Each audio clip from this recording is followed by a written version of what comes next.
இப்பொழுது கவிதையை பற்றிய ஒரு விளக்கம். இதை கவனமாக கேட்டால்தான் கவிதை என்றால் என்ன என்பது புரியும். இப்பொழுது அந்த விளக்கத்தை கேளுங்கள். மொழி 2 வகை நடைகளை கொண்டது.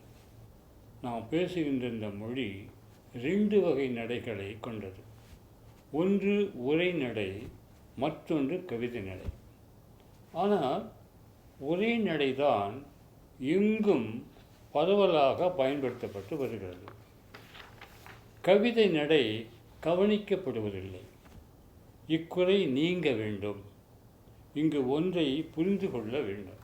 உரைநடை அறிவு சார்ந்தது, கவிதை உணர்வு சார்ந்தது. வாசிக்கும்போது இந்த உண்மையை உணர்ந்து படிக்க வேண்டும். கவிதையில் பொதிந்துள்ள உணர்வு வெளிப்படுமாறு வாசித்து பழக வேண்டும். இங்கு சில கவிதைகள் வாசித்து காட்டப்படும். புரிந்து கொள்ளுங்கள், அதை பின்பற்றி வாசிக்க பழகுங்கள்.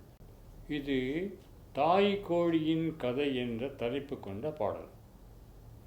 இப்பாடலை இயற்றியவர் முரசு நெடுமாறன். இது கொஞ்சம் துயர உணர்வு கொண்ட பாடல். இந்த உணர்வு வெளிப்படுமாறு படிக்க வேண்டும். இதிலே வருகின்ற முதல் கண்ணி என்றால் ஒரு முதல் பகுதி. இது இயல்பான தன்மை கொண்டது. ஒரு செய்தியை சொல்வது போன்றது. அந்த நயத்தோடு அதை வாசிக்க வேண்டும். நான் வளர்த்த பெட்டைக்கோழி 4 முட்டை இட்டது. இட்ட 4 முட்டை மேலே இனிதே அவையும் காத்தது. நான் வளர்த்த பெட்டைக்கோழி 4 முட்டை இட்டது. இட்ட 4 முட்டை மேலே இனிதே அவையும் காத்தது. இது இயல்பான தன்மை. அடுத்தது 2 வரி இயல்பானது, 2 வரி துயரமானது. அவையங்காத்து 3 குஞ்சு அழகு கொஞ்சம் பொரித்தது. அவையங்காத்து 3 குஞ்சு அழகு கொஞ்சம் பொரிந்தது. பொரித்த 3 குஞ்சில் பூனை ஒன்றை தின்றது. பொரித்த 3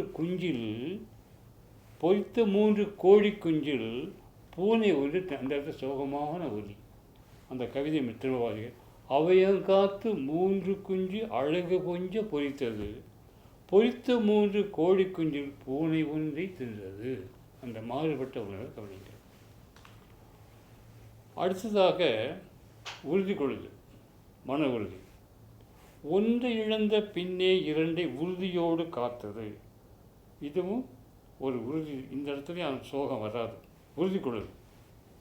ஒன்றை இழந்த பின்னே 2ஐ உறுதியோடு காத்தது. காத்து வந்த 2இல் ஒன்றை காக்கை தூக்கி சென்றது. இங்கே சோகம் வரும். காத்து வந்த 2இல் ஒன்றை காகம் தூக்கி சென்றது. திரும்ப வாசிக்கிறேன். ஒன்றை இழந்த பின்னே 2ஐ உறுதியோடு காத்தது. காத்து வந்த 2இல் ஒன்றை காக்கை தூக்கி சென்றது. அடுத்தது அதே போல் 2 உணர்வுகள் வரும். முதல்ல இயல்பான தன்மை. இதில் முதல் துன்பமான தன்மை, பிறகு இயல்பான தன்மை கொண்டது.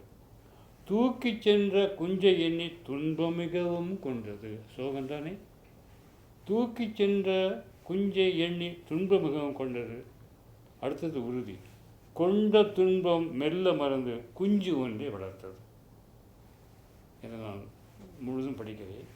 தூக்கி சென்ற குஞ்சை எண்ணி துன்பம் மிகவும் கொண்டது. கொண்ட துன்பம் மெல்ல மறந்து குஞ்சு ஒன்றை வளர்த்தது. அடுத்தது துன்பம், அப்புறம் பெருந்துன்பம். நல்லா கவனிக்கணும். வளர்த்து வந்த 5 குஞ்சை வழியில் நாயும் பார்த்தது. சோகமான இடம். வளர்த்து வந்த அந்த குஞ்சை வழியில் நாயும் பார்த்தது. பார்த்த நாயும் கணத்தில் கவ பார்த்து கோழி அழுதது. பார்த்த நாயும் கணத்தில் கவ்வ. வளர்த்து வந்த 5 குஞ்சு வழியில் நாயும் பார்த்தது. பார்த்த நாயும் கணத்தில் கவ்வ பார்த்து கோழி அழுதது. திரும்ப உடைக்கிறேன். வளர்த்து வந்த அந்த குஞ்சை வழியில் நாயும் பார்த்தது. பார்த்த நாயும் கணத்தில் கவ்வ பார்த்து கோடி அழுதது. அடுத்த பகுதி பாருங்கள். அடுத்ததில் அப்புறம் அச்சம் இரக்கம் ரெண்டு துன்பங்கள் வருது. அழுது கொண்டே எங்கள் வீட்டை அடைந்து தலையில் படுத்தது. அழுது கொண்டே எங்கள் வீட்டை அடைந்து தரையில் படுத்தது. பார்த்து விட்ட அதனை பார்க்க பாவமாக இருந்தது. அந்த இடத்துல சோகம் அப்படியே தெரிஞ்சு பாவமாக இருந்து இரக்கம் அப்படியே கொட்ட வேண்டும். அதை முழுசாக படிக்கிறேன். அழுது கொண்டே எங்கள் வீட்டை அடைந்து தரையில் படுத்தது. படுத்துவிட்ட அதனை பார்க்க பாவமாக இருந்தது. இப்படி கவிதை முடிய வேண்டும். முழு நிலா. நிலா அழகல்லவா? இது அழகு வெளிப்படுகின்ற பாட்டு, அழகியலை வெளிப்படுத்துகின்ற ஒரு அருமையான பாட்டு. இந்த பாட்டை இயற்றியவர் மு. கந்தன். மு. கந்தன் என்பவர் இந்த பாட்டை இயற்றியிருக்கிறார். இதை வாசிக்கின்றேன், கேளுங்கள். முதலிலே அழகியல், கண்டு மகிழ்வது, அந்த அழகை கண்டு மகிழ்வது, மகிழ இந்த மகிழுமாறு மகிழ்கின்றது போல இந்த அடியை வாசிக்க வேண்டும், இந்த கண்ணியை வாசிக்க வேண்டும். பட்டத்தட்டு போலே வானில் வந்துதித்த நிலாபார். பட்டத்தட்டு போலே வானில் வந்து உதித்த நிலாபார். பொட்டு பொட்டாய் அதனை சுற்றி புன்னகை புரியும் மீன்கள் பார். மீன் நட்சத்திரம். புரிந்து நினைக்கிறேன், திரும்ப வாசிக்கின்றேன். பட்டத்தட்டு போலே வானில் வந்து உதித்த நிலாபார். பொட்டு பொட்டாய் அதனை சுற்றி புன்னகை புரியும் மீன்கள் பார். அடுத்தது நிலாவோடைய பயனை சொல்லுகிறார். இந்த பயனை அவர் எப்படி சொல்கிறார் என்று பார்ப்போமா? கண்ணங்கரிய இருளகற்றி கவலை ஓட்ட வந்த நிலா, சின்ன குழந்தை சிரித்து மகிழ சிந்தும் குளுமை ஒளியைப்பார். குளிர்ச்சியான ஒளி. சின்ன குழந்தைக்கு நிலா பாட்டு பாடுவான், நிலா நிலாவா என்று அதை உணர்த்துகிறார். திரும்ப வாசிக்கிறேன், கேளுங்க. கண்ணங்கரிய இருள் அகற்றி கவலை ஓட்ட வந்த நிலா, சின்ன குழந்தை சிரித்து மகிழ சிந்தும் குளுமை ஒளியைப்பார். சிந்தும் குளுமை ஒளி என்ற குளிர்ச்சிகரமான ஒளி. இப்பொழுது புரியும் என்று மீண்டும் வாசிக்கிறேன். கண்ணங்கரிய இருள் அகற்றி கவலை ஓட்ட வந்த நிலா, சின்ன குழந்தை சிரித்து மகிழ சிந்தும் குளுமை ஒளியைப்பார். கண்ணங்கரிய இருள் அகற்றி கவலை ஓட்ட வந்த நிலா, சின்ன குழந்தை சிரித்து மகிழ சிந்தும் குளுமை ஒளியைப்பார். அடுத்தது வேறொரு உணர்வை காட்டுகிறது. நிலா சொல்லுகிறது, எப்படி அது போகிறது என்பதை கவிஞர் விளக்குகிறார். நீலக்கடலில் ஊர்ந்து செல்லும் ஜாலமிக்க ஓடம் போல, ஆற்றில் ஓடுக செய்கிற ஓடம் போல, ஜாலம் ஞாலம் என்ற உலகம், ஞாலம் வியக்க ஊர்ந்து செல்லும் கோலம் இங்கே வந்து பார். ரொம்ப அழகான காட்சி இது. உங்கள் கண் முன்னால் நிலா தெரிகின்ற மாதிரி நீங்கள் வாசிக்க வேண்டும். மீண்டும் வாசிக்கின்றேன். நீலக்கடலில் ஊர்ந்து செல்லும் ஜாலமிக்க ஓடம்போல், ஞாலம் வியக்க ஊர்ந்து செல்லும் கோலம் இங்கே வந்து பார். அடுத்த பகுதியில் இயல்பான தன்மை. அது ரெண்டு அடி வேறு மாதிரி, 2 அடி வேறு மாதிரி. மேலே இயல்பான தன்மை, அடுத்ததாக ஒரு வீர உணர்வு அடுத்து வருகிறது. இதை கவனிக்க வேண்டும். கருப்பு வெள்ளை மேகம் யாவும் காண கிடக்குது மேலே பார். இயல்பான தன்மை மேலே பாருங்கள். இந்த மாதிரி நிறங்கள் எல்லாம் வானத்தை நீங்கள் பார்க்கலாம். கருப்பு வெள்ளை மேகம் போல காண கிடக்கிறது மேலே பார். கவலை ஏதும் இல்லாது அவற்றை கடந்து செல்லும் தீரம்பார். அதையெல்லாம் கடந்து அந்த வீரத்தன்மையோடு போகிறதாக கவிஞருக்கு தெரிகிறது. உங்களுக்கு என்ன தெரிகிறது? நீங்கள் பார்த்து புரிந்து கொள்ளுங்கள். திரும்ப வாசிக்கின்றேன். கருப்பு வெள்ளை மேகம் யாவும் காண கிடக்கிறது மேலே பார், கவலையேதும் இல்லாது அவற்றை கடந்து செல்லும் தீரம் பார். இப்படி கவிதை முடிய வேண்டும். இது நமது தாய்மொழியான தமிழை பற்றிய ஒரு பாடல். இதனை பொன்முடி என்பவர் எழுதியிருக்கிறார். இந்த பாட்டின் தலைப்பு செந்தமிழ் செல்வம். முதல் பிள்ளையை பார்த்து பெற்றோர் பாடுகின்ற பாடல்.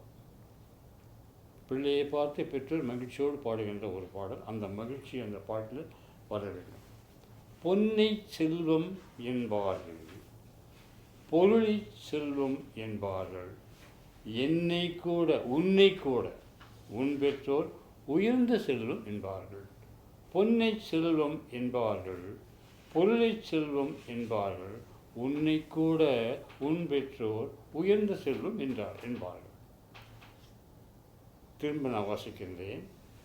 பொன்னை செல்வம் என்பார்கள், பொருளை செல்வம் என்பார்கள், உன்னை கூட உன் பெற்றோர் உயர்ந்த செல்வம் என்பார்கள். அடுத்த கனியை பார்க்கலாமா? அடுத்த கனியில் ஒரு அருமையான ஒரு நல்லா சொல்கிறார். செல்வம்னா என்னன்னு விளக்கிறார். செல்லத்தக்க பொருளெல்லாம் செல்வம் என்னும் பெயராலே, செல்லத்தக்க பொருளெல்லாம் செல்வம் என்னும் பெயராலே வெள்ளத்தமிழில் அந்நாளில் மேலூர் அழைத்து வந்தார்கள். செல்லத்தக்கதுன்னா உயிர்வாழ் தன்மை உடையது, மிகவும் ஒரு பொருள் நிறைந்தது, மதிப்பு மிக்கது என்ற பொருள். அதுதான் செல்வம். இதை திரும்ப வாசிக்கின்றேன், கேளுங்கள்.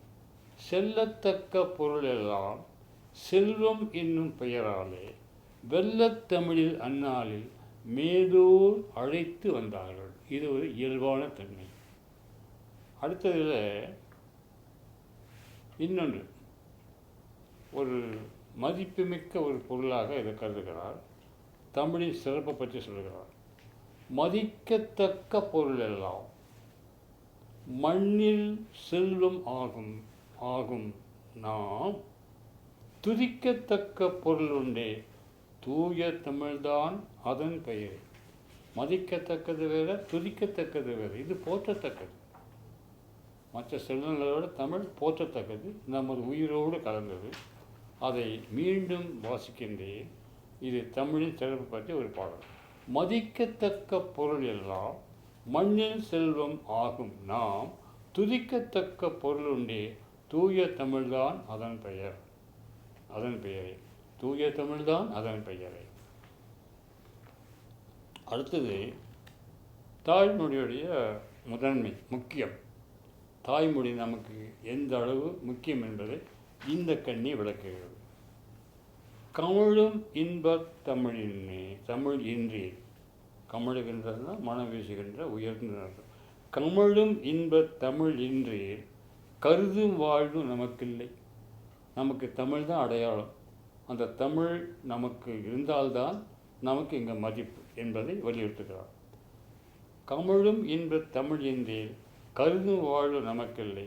தமிழர் என்னும் பெயர் இல்லை. தமிழர் என்ற பெயர் இல்லாமல் போயிடும் தமிழ்நாடு. தமிழர் என்னும் பெயர் இல்லை. தலைமையான சிறப்பில்லை. நமக்கு ஒரு தலைமைக்கு வர வேண்டும் என்றால் நமக்கு அந்த தமிழ் மொழி அடிப்படையாக இருக்க வேண்டும் என்று சொல்கிறது. மீண்டும் வாசிக்கின்றேன், கேளுங்கள். கமழும் இன்பத் தமிழ் என்றேன் கருதும் வாழ்வு நமக்கில்லை. தமிழர் என்னும் சிறப்பில்லை. தலைமையான